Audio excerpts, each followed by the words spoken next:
Okay. Mayong buntag. Atong takna alas 10:25 na sa kabuntagon. Adlaw nga Huwebes, January 7 sa atong tulumanon, Sangguniang Bayan in Action. Malikta sa atong sinimanang tulumanon karong tuiga, unang sibya sa atong programa. Ubos ining inyong alagad na mao'y makiguban kaninyo dinhi sa 92.7. Ang 92.7 na ginusarang FM station nga sipa kayo sa lungsod sa Hilongos. 92.7 FM ang tingog sa paglaom. Mga kaigsunan ko, ning maulan nga adlong Huwebes karon tuig 2021.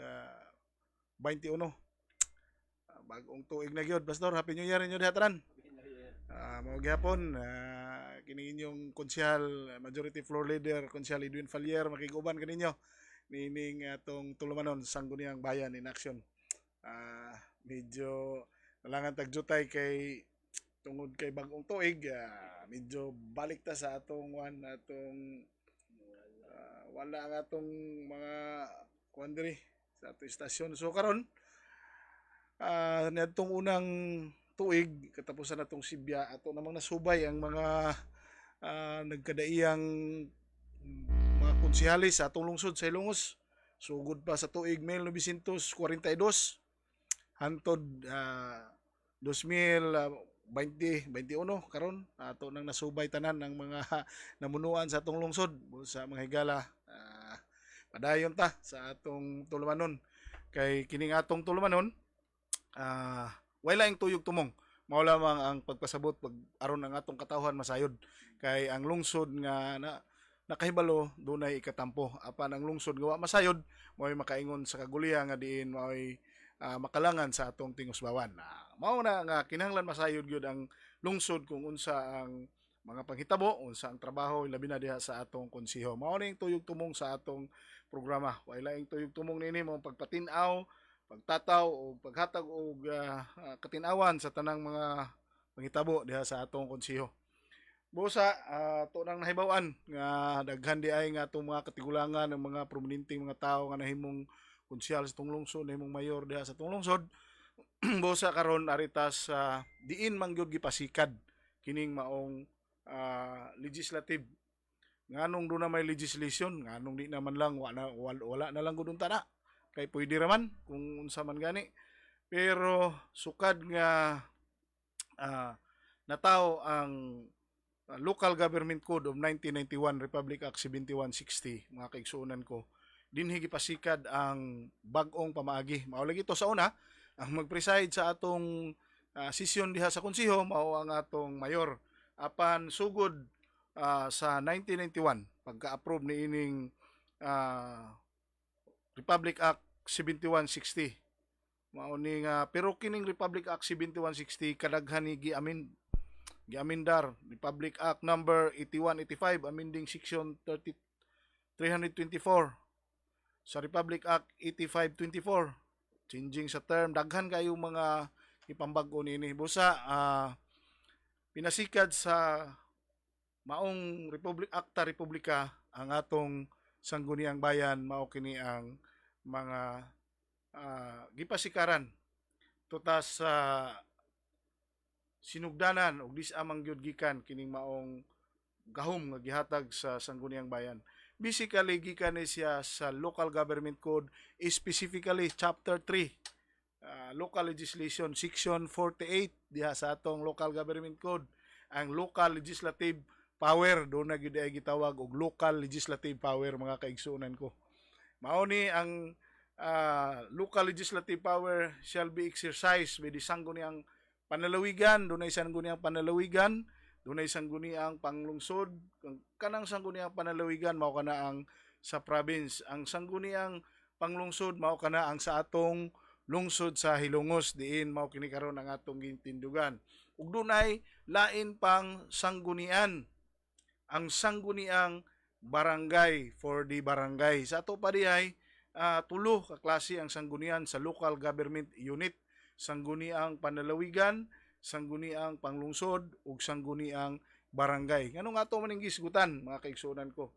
Tungod kay ang trabaho, ang gahom niini interconnected siya. Sumpay-sumpay ang mga trabaho niini. Mao nga pananglitan ang sangguniang barangay maghimo og ordinansa. Ang ordinansa sa sangguniang barangay i-review sa sangguniang bayan. Ang sangguniang bayan ma-approve sa ordinansa sa sangguniang barangay.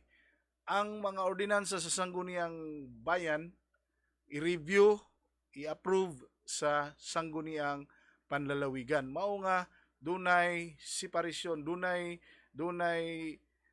koneksyon ang mga trabaho nining tulo ka sanggunian sa atong local government unit. Ang presiding officer sa Section 49 sa Chapter 3 sa Republic Act 7160 mao ni: sa letter A, the Vice Governor shall be presiding officer of the sangguniang panlalawigan.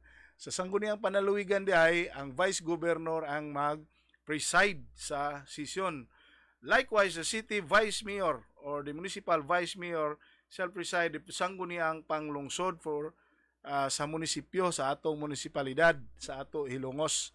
So sa Hilongos, second class municipality, mao na ang vice mayor na to ang nagpreside diha sa atong sangguniang bayan. Unya dito sa barangay lahi kay wa may barangay vice chairman. So ang kapitan, ang barangay chairman mao ang magpreside sa sangguniang barangay sesyon. Mao na ang diferensya kay ang sa barangay siya ang kapitan, siya ang executive, siya pagyod ang presiding officer, appeal siya sa legislative. So more or less dunay diferensya sa sangguniang barangay, sangguniang og sa sangguniang bayan og sangguniang panglungsod, mga kaigsunan ko. Mao na nga mahibulong ta na ang kapitan na mo nag gunit. So tinuod ay na ang kapitan dunay executive, dunay legislative ug dunay pagyoy judicial functions kay muhusay pa ng kapitan. Ang kapitan muhusay, ang kapitan mo execute sa mga programa, ang kapitan mo preside.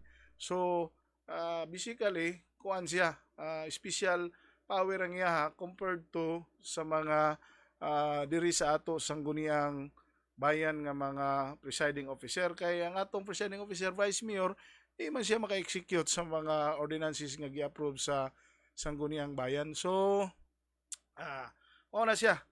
And then tungod sa mandato sa Republic Act 7160 Section 50, there must be an internal rules and procedure. Doon na yung mga procedural nga pamaagi diha sa atong konsiyo. Doon ay legislative process.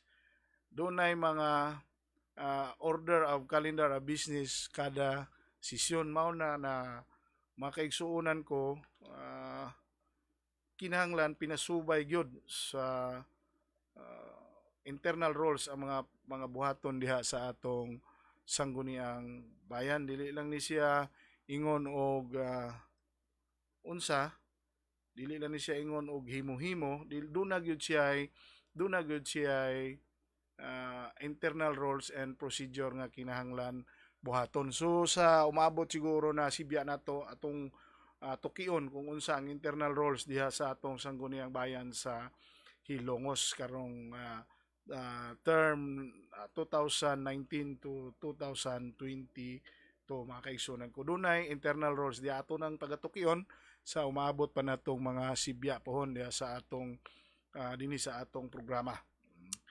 Human kung mahimo kang konsehal because you are already a public servant, sa Section 50, you must have to have the full disclosures of your financial and business interest of the sangguniang bayan members. Mandated siya sa balaod na mahimo kang konsehal, imog yun na siyang i-disclose ang imong mga financial and business interest sa kinahanglan imo siyang ipasabot kay tingali kung mahitabo na dunay mga discussions na dunay kalabutan sa imong personal nga mga interest, you must have to inhibit.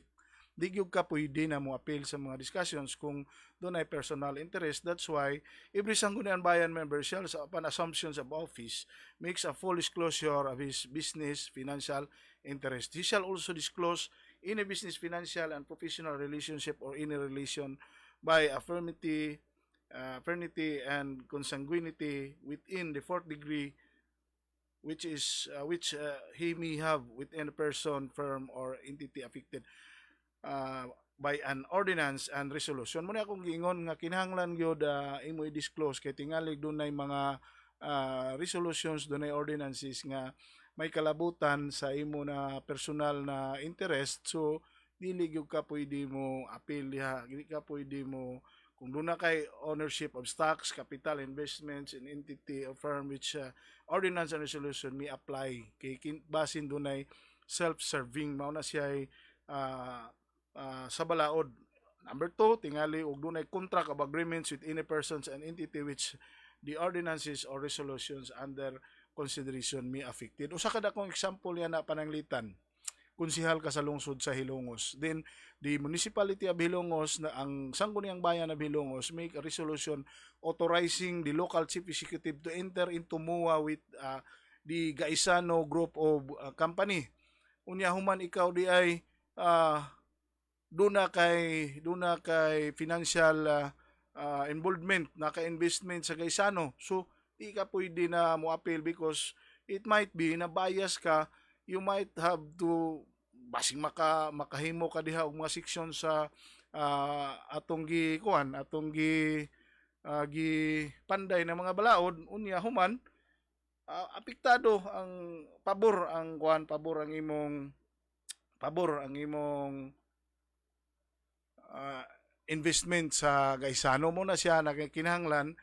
Dili gyud ka mo appeal kung doon na kay financial kinahanglan imo siya i-disclose kay before glingkod nimo para kung dunay mga umaabot nga mga ordinances, mga kalihukan nga kabahin niya na sigurado ka na di ka question o ngano na ni appeal ka niya na. So sa section 51 sa chapter 3 sa local legislations under Republic Act 7160, there must be section 52 sessions. Unsa man sessions? On the first day of session, immediately following the election, ikaw man sa election, session siya session dayon, the Sanggunian shall by resolution fixed decision shall be once a week for the Sangguniang Panlalawigan, Sangguniang Panglungsod, Sangguniang Bayan, and twice a month for the Sangguniang Barangay. So gibutan na klaro na kayo na kinahanglan once a week sa Sangguniang Panlalawigan. Unya ang sa Sangguniang Bayan doon natay once a week Sangguniang Bayan, once a week Sangguniang Panglungsod. Sa barangay twice a month. So kaduha sa usa ka bulan. Daghan naman tag followers sa atong pastor na ay nagpa shout out ra ba diri murag malipay na taning New Year na daghan na ta og mga followers sa atong live, Facebook live, no? Malingaw sila o ma-inform pud sila sa atong programa. Atong i-shout out ang naguna na to na naguna na to nga listener si Alexander Suyom Silor ay dara. Una ay nagkuan na to. Si Maria Lisel Dagoplo Tuyan, si Alma Gunos Rico, Concepcion Eronia, Pilio Pando John Gabriel, si Jobel Ramuran, si Raimundo Perez ay paminaw mo diha. Kumusta man mo? Sige. Standby lang mo diha, paminaw mo. Ug namoy mga pangutana, i-message lang ta diri oy. Good morning kuno everyone, ingon si Alma Gunos Rico. Good morning pod. Si Anley watching here in Manila. Oy, kumusta diha Manila? Anley, unsa man diha? Way traffic diha karon? Sige, kadayon ta. Dunay sa section 52 sessions. Kinahanglan mag-session gyud, i-fix gyud ang session dili pwede na magsesyon ta karon ugma dili. Sesyon ta karon ugma dili na pod. Dili pwede. So fix gyud ang atong fix gyud ang atong sesyon sa konseho. Kinahanglan once a week ang sesyon nato kausa sa usa ka semana. So kung ang buwan dunay 5 ka semana, kalima ta magsesyon sa usa ka buwan. Kung dunay pareha na hitabo sa COVID na pandemic, gikinahanglan ang immediate authority sa atong local chief executive. Anytime pwede mo patawag og special session ang atong pinalangga nga mayor, Mayor Albert Bintong Villahermosa. Mayor, good morning. Happy New Year diha. Mao na ang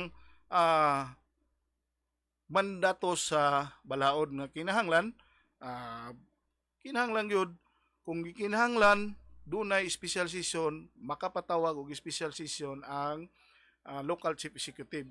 Sabi ng local chief executive ang ato ng municipal mayor, mao na ang atong local chief executive. Mao na mga kaigsuonan ko,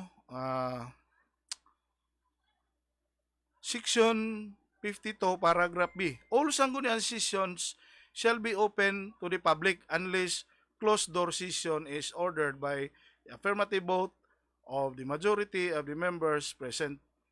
There being a quorum and a public interest for reason of security, decency, or morality, or no two sessions, regular or special, may be held in single day. Mao na siya.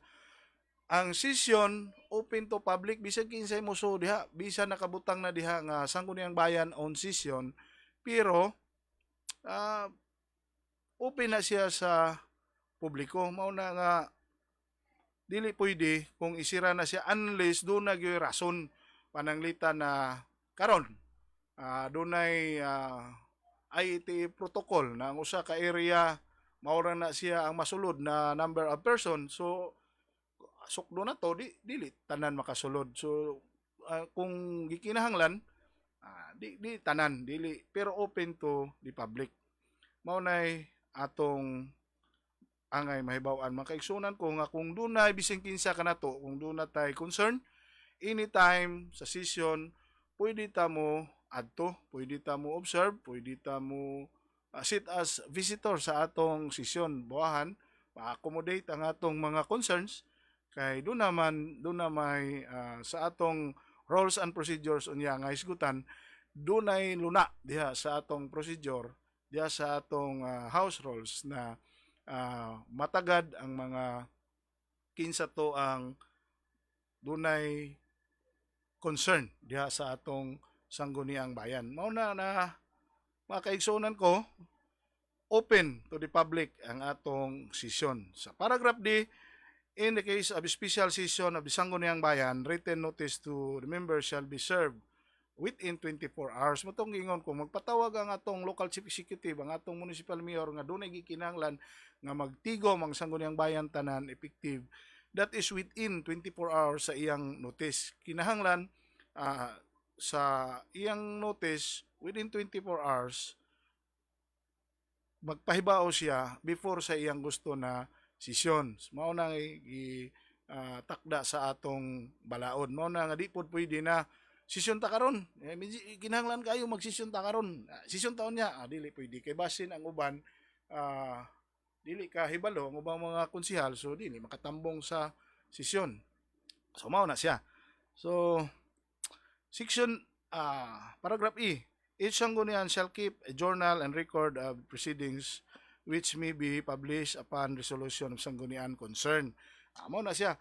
Pwede kanhanglan tanan nato mga membro doon nagkopya sa mga ginahisgutan kay para transparent, para doon na record ang atong mga membro sa atong sanggunian. So mga kaigsunan ko, sa section 53 sa chapter 3 sa local government code, section 53, quorum. Unsa man ning quorum? So quorum ni a majority of all the members of the sangguniang bayan who have been elected as qualified as shall constitute a quorum to transact official business. Dili pwede kung duha tulo lang mo kabuk konsihal magsisyon mo kamo rin sabot-sabot. Dili pwede, kinahanglan majority. Unsa mo nang majority? One half plus one. Kung doon natay walo ka konsihal sa no, ang atong konsihal is napulo man ang SQ ABC. So lima unya plus one, so unom. Kinahanglan unom gyud ang naa diha, wa pay appeal ang presiding officer. Kinahanglan na ang presiding officer, ang atong vice mayor plus unom na konsihal. Pwede na magsisyon, pero kung lima, upat, di na pwede. Di pwede na kay invalid ang discussions because according to paragraph A, majority of all members, kinahanglan majority sa tanang membro ang naa para mahimo nga to officially transact official business. So dili official kung upat ra mo, lima lang mo di istorya ra na inyo, dili na siya official na buluhaton sa sangguniang bayan. So mao na siya mga kaigsunan ko. Dili quorum, dili official ang inyong pagahisgutan. Bisan pa og unsa inyong hisgutan, pananglitan maghimo mo og resolusyon, dili siya valid og dili authorized kay dili walay quorum. Sa paragraph B, where there is no quorum, with the presiding officer shall declare recess. Recess lang una, di po na muditso gingon na mahuli na ta. O recess una, unya huwat og panahon nga basin ang uban kung makaabot pa sa atong sesyon. If there is still no quorum despite the enforcement of immediate proceedings, subsections, no business shall be transacted. The presiding officer, upon proper motion duly approved and members present, shall then declare session adjourned and lack of quorum. So, duha klase ang pag-adjourn sa session. Adjourn because all business have been finished, humanatanan, pwede siya mo session, wala hisgutan, session, ang session na to is adjourn. Pero kung wa po'y quorum, the presiding officer can adjourn session due to lack of quorum. Mao na siya, why quorum, adjourn. Kung ma-adjourn, humana ang session na to diya sangguniang bayan. So, section 54, approval of ordinances. Unsa mao ni pinaka-importante na kalihukan, mao ni pinaka-importante na trabaho diha sa sangguniang bayan. Approval of ordinances. Every ordinance is enacted by the Sangguniang Panlalawigan, Sangguniang Panlungsod, Sangguniang Bayan shall be presented to the provincial governor or city municipal mayor and the case may be if the local chief executive, mao ni siya, ang ordinances nga gihimo diha sa Sangguniang Bayan must be approved by the local chief executive. Kinahanglan approve sa local chief executive. Di pwede kung maghimo ang Sangguniang Bayan diha og ordinansa, unya ibito sa ato mayor. Kung i-disapprove sa mayor ang ordinansa, balik na siya sa konseyo because there are some concern sa executive nga tingali og ang ordinansa nga gihimo, there are some against the will of the local chief executive. Wala sa plano, wala sa iyang program nga himo ka og ordinance. So ang mayor isip siya ang pinaka dako nga opisyal sa lungsod sa Hilongos, sa atong lungsod, sa bisan asa na lungsod, ang mayor ang pinakadako nga opisyal. Doon na siya katungod pag disapprove sa atong ordinance, mo bito siya. However, the sanggunian concern may override the veto of the local chief executive by 2/3 votes. Kung ang mayor dili mo approve, kay doon na siya rason, pagbalik sa sangguniang bayan, review, hunya, mo insister sa sangguniang bayan, kinahanglan 2/3 votes. Kinahanglan duha sa kada tulo ka sangguniang bayan approve to override sa bito sa atong mayor. Ingon na ang plastar diha sa atong pamunuan sa gobyerno lokal sa atong lungsod sa Hilongos. Wa batay nagpakuan diha pastor, wa batay wa naman kung live diri. Basig na ay naghana kayo. Stilan. Uy, Morning, Honorable Epalier, watching here. Shout out. DE Hilongos Office, watching you. Oy, sa taga DE ay, Department of Agriculture. Ma'am Ilma, natin mga amigo dia, sila si Binson. Ay, pa-shout out ra ba ito last time. Binson Ritolya, hala. Sila sa paulit dia, la. Shout out ninyo dia.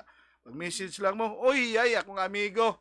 Pastilan akong amigo, kapitan sa Kanghas, si Julius Ritolya alias Cesar Orel. Good morning. Good morning diha, kapitan.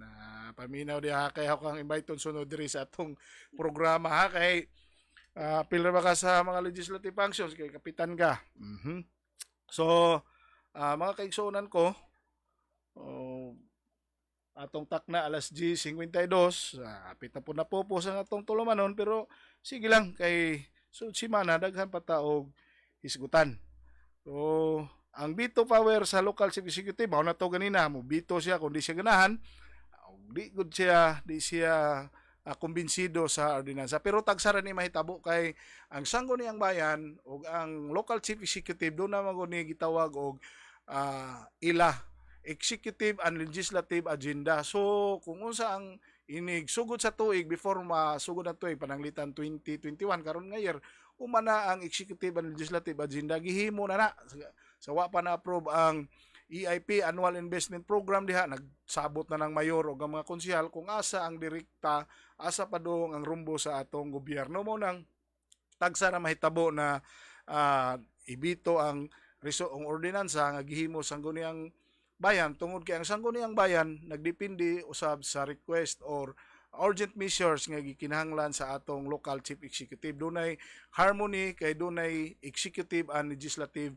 agenda diha sa tagsa-tagsa ka mga local government unit. Mao na nga diha mo sud banggod ang political aspects kay nay ubang mga lungsod na dili kaparehas ang political color sa mayor ug ang mga sangguniang bayan. So doon na sila ginagmay na mga differences, but basically kung tanaw na to ang kayuhan sa lungsod, wa may mayor nga magtanaw sa kadautan siyang lungsod. Ang tanang mga namunuan sa lungsod kapulos lang na siya kayuhan mo na nga 100% kung unsa ang ordinansa, kung unsa ang resolutions, that is for the best of our constituents sa atong lungsod. Mao na nga kinahanglan magsabot-sabot gyud ang executive o ang legislative branches diya sa atong local government unit. So, daghan pa kayo tagisgutanan pero mo pa may pagsugod na to. Siguro ato lang ning hinahinayon kay taas pang katuigan, di man ta moundang pastor, di man ta moundang ugma, di ta moundang sunod semana. Tadayon ang atong programa kay kita malipay ta labi na makakita ta sa atong live na daghan mo magtanaw nya human mo interact sa atong programa. Malipay ta kay at least dunay mga madugang nga kalambuan sa atong mga katawhan, dunay madugang nga impormasyon, buahan sila usab maka-interact, sila makasalmot sa gobyerno lokal tungod kay ang government basically mga tao gyud ni siya. Wa may mahimo ang 5 na 10 ka opisyalis diha kung ang atong katawhan against sa mga programa diha sa atong gobyerno. Mao na nga this is for the benefit of the entire populace of Hilongos kini atong programa. Mga kaigsunan ko sa di pa ko malimot atong i-shout out ang atong mga konsehal sa lungsod sa Hilongos kay tingaling nahiubos ni nato ato ning imbitaron sunod.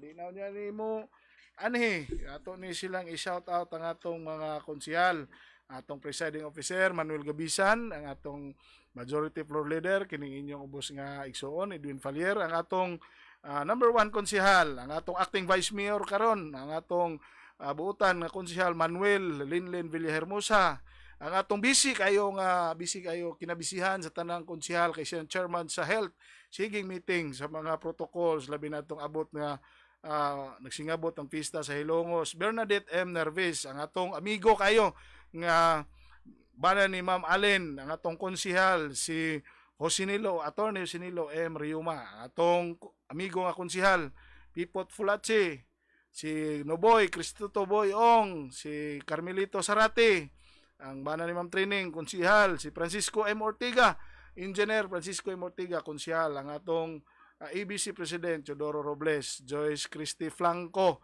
ang atong ABC atong iski President, og special shout out sa akong pinalanggang anak duha si Adi, Ate Adi og si Ate Kay og sa akong Mrs. si Norlen Fallier ug na nag-birthday akong pag-umangkon sa United Kingdom. Shout out kang Kim Fallier Gameson sa akong magulang si NN Gameson. Okay. Og ni kung pag-umangkon ni Kisya og ni Kinkin sa Barangay Lamak, Hilongos. Mga kaigsunan ko, siguro alas 10:50 City, wala na nagpa-shout out diha. Pastor, manghinaot ang tanan atong mahatagan og panahon, puhon-puhon kay mo daghan maning atong mga monitor unya sa Facebook kay sa una tagduha tagtulo rin karon ubay-ubay na.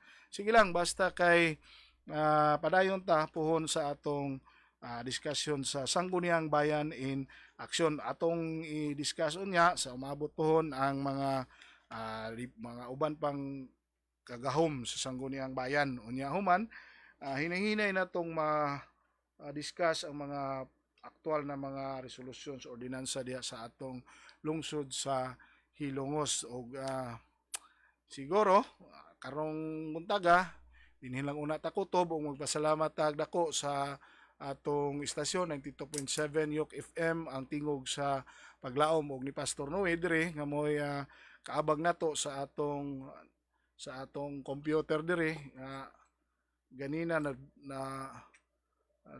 langan og jutay si Pastor og kay sa iya mga record diha sa kuan diha sa so makaigsunan ko usbon ko Happy New Year na tong tanan unya human amping mo kay ana sa Brabay giingon nilang bag-ong strain virus kuno. Akong magulang sa UK luoy kayo sila kay naigo gyud sila dito murag ubay-ubay na ang namatay silang komunidad so di ni tiaw na virus. So mga kaigsunan ko amping ta aron may layo ta sa kadautan na puta sa Ginoo permi. So usbon ko kini nga tong programa tulumanon matag semana alas 10 ngadto sa alas 11 sa buntag matag Huwebes sa tanang Huwebes kita mosibya diri basta kugong lang lawas mayong panahon matagan ta og panahon diri sa atong stasyon sa 92.7 FM. Ang atong programa Sangguniang Bayan in Action angkor sa atong pagtuo nga ang lungsod nga nakahibalo ang katawhan dunay ikatampo apan ang lungsod nga wa masayod makaingon sa kaguliyang nga maoy makalangan sa atong tingusbawan. Usbon ko kining inyong ubos nga higala Konsyal Edwin Fallier moingon kaninyo mayong buntag ug ang kalinaw mana kanatong tanan. Daghang salamat og Happy New Year.